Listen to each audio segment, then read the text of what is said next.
Olá, irmãos amigos, mais uma vez pregando 3 mensagens seguidas sobre o primogênito. Quem foi Cristo? O primogênito. Existe uma doutrina que ensina que por ele ser o primogênito, ele seria gerado, ele seria criado. Então nós estamos provando desde ontem, hoje e amanhã vamos tratar sobre o primogênito de Maria. Vamos mostrar que ele foi o primeiro de Maria, concebido pelo Espírito Santo. Vamos mostrar amanhã. Mas hoje eu quero mostrar os 2 significados de primogênito. Antes quero ler o versículo, se encontra em Colossenses capítulo 1, verso 15 e o verso de número 16, que diz assim: o qual é a imagem do Deus invisível, o primogênito de toda a criação, porque nele foram criadas todas as coisas que há nos céus e na terra, visíveis e invisíveis, sejam tronos, sejam dominações, sejam principados, sejam potestades. Tudo foi criado por ele e para ele. Primogênito, irmãos, não tem um único significado. Essa palavra grega, prototokos, ela, do seu primeiro significado, ela tem como resposta primeiro. Mas também essa palavra ela significa proeminência, segundo uma posição suprema, principal. Eu me lembro na Bíblia a questão do primeiro dia na semana. Já fizemos um pequeno estudo sobre isso, lá em Marcos capítulo 16. No nosso português aparece no primeiro dia. Só que no texto original aparecem 2 palavras diferentes. E uma delas, que vem da raiz daqui, protótokos, que é principal. Então, um era o primeiro dia e o outro mostrava principal dia da semana. Aí apresenta o domingo como principal dia da semana. Mas aqui, irmãos, quando nós encontramos essa referência de primogênito, ontem nós mostramos os demais versos na Bíblia mostrando que Jesus é o Criador. Ele não foi criado, ele não é criatura, ele é o Criador. Hoje nós queremos mostrar o significado de a posição de relevância de Cristo na questão desse termo primogênito. Vamos ver um verso em Hebreus, capítulo 1, versículo de número 6. Aqui mostra a sua posição suprema. Diz assim, ó: e outra vez, quando introduz no mundo o primogênito, diz: e todos os anjos de Deus o adorem. Aqui o primogênito coloca a sua posição de relevância acima de todas as demais posições, que todos os anjos de Deus o adorem. Quem é que pode ser adorado a não ser Deus? A sua posição de relevância, de primogênito, de adoração. Então Jesus precisa ser adorado. Vamos ver outra posição que mostra a proeminência de Cristo?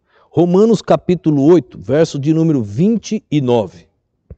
Aos Romanos, capítulo 8, versículo de número 29, diz assim, ó: porque os que dantes conheceu, também os predestinou para serem conformes à imagem de seu Filho, a fim de que ele seja o primogênito entre muitos irmãos. Novamente coloca a posição de relevância acima de tudo. Quando Paulo escreve em Colossenses 1,15, ele está dizendo que Cristo é mais importante e mais proeminente em relação a toda e qualquer criatura. O próprio verso 16 explica que todas as coisas foram criadas por ele, como nós mostramos ontem. O próprio contexto mostra que tudo foi criado por ele, que ele é o Criador. Então precisamos tomar cuidado com textos isolados. Essa conjunção, irmãos, no hebraico, pois, ela é bem explicativa, significando porque, uma vez que, visto que. Aí quando você faz essa tradução, ele é o mais proeminente sobre toda a criação, porque nele foram criadas todas as coisas. Ele não é só mais importante, ele é a causa de toda a criação.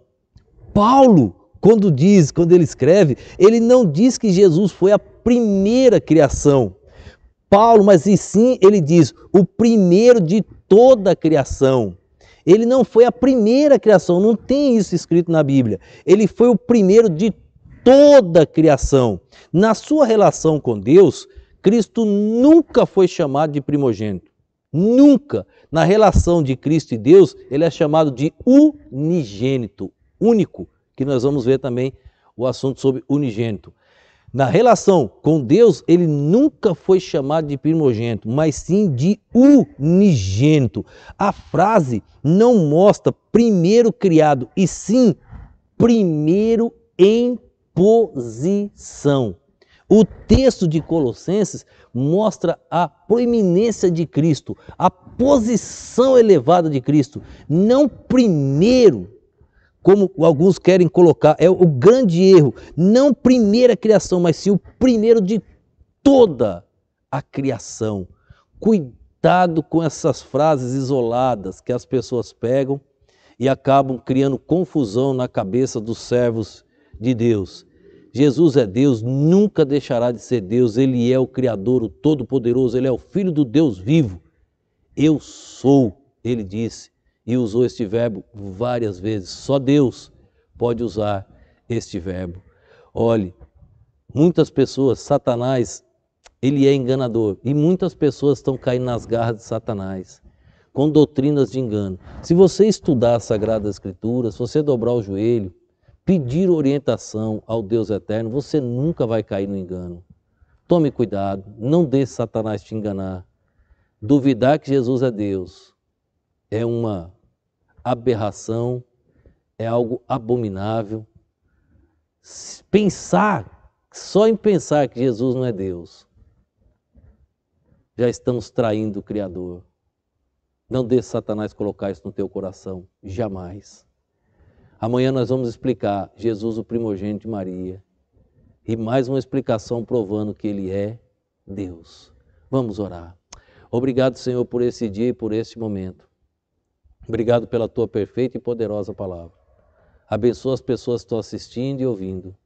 Glorifica o Teu nome, Pai. Precisamos muito do Senhor. Eu te peço no nome e no poder do Teu Filho Jesus Cristo. Amém.